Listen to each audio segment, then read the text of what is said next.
राजा के सिपाहियों ने तेजी से घेरेबंदी की, जिससे वह हिरणी उनके बनाए जाल में आ गई। फिर राजा ने अपने सिपाहियों को धीरे धीरे घेरे को छोटा करने का आदेश दिया। जैसे ही वे सभी आगे बढ़े, उन्होंने उस सफेद रंग की चित्रकारी वाली हिरणी को अपने बीच में पाया।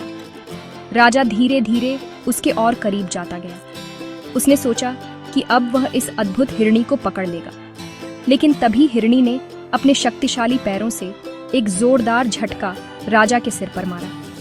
राजा चारों खाने चित्त होकर जमीन पर गिर पड़ा। हिरणी ने छलांग लगाई और राजा को अपने रास्ते से हटाते हुए पहाड़ों की ओर भाग निकली। राजा सब कुछ भूलकर तुरंत उठा, अपने घोड़े को तैयार किया और पूरी शक्ति व गति से हिरणी का पीछा करने लगा।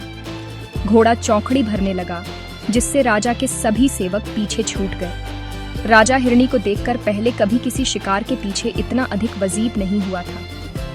कुछ समय में ही राजा ने खुद को एक संकरी घाटी में पाया, जहां से बाहर निकलने का कोई रास्ता नहीं था। उसने अपने घोड़े की लगाम खींचकर उसे रोका। सामने एक साधारण सी झोपड़ी थी। राजा ने भीतर झांका, क्योंकि लंबी यात्रा और घुड़सवारी के कारण वह बुरी तरह थक चुका था, और पसीने से तर राजा झोपड़ी के अंदर गया और पानी मांगा। झोपड़ी के भीतर एक वृद्ध औरत अपने चरखे पर ऊन काट रही थी। उसने अपनी पुत्री को बुलाते हुए राजा के अनुरोध का उत्तर दिया। तभी भीतर के कमरे से एक अत्यंत सुंदर युवती बाहर आई। उसकी सफेद चमड़ी और सुनहरे बालों को देखकर राजा चकित रह गया।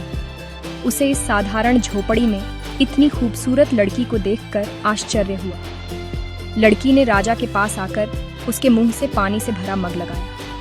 राजा पानी पीते हुए लड़की की आंखों में देखने लगा।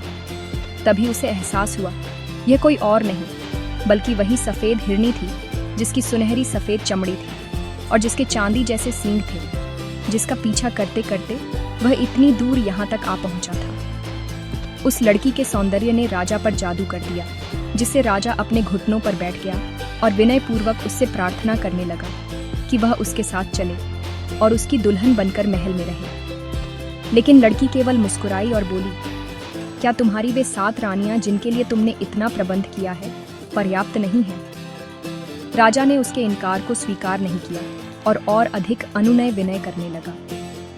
उसने उससे दया और रहम दिखाने की प्रार्थना की और वादा किया कि वह जो चाहे मांग सकती है, वह उसे अवश्य देगा। उत्तर में लड़की ने राजा से कहा, तुम मुझे अपनी 7 रानियों की आंखें ला कर दो, और शायद तब मैं तुम पर विश्वास कर सकूं कि तुम अपने वचनों के प्रति सच्चे हो।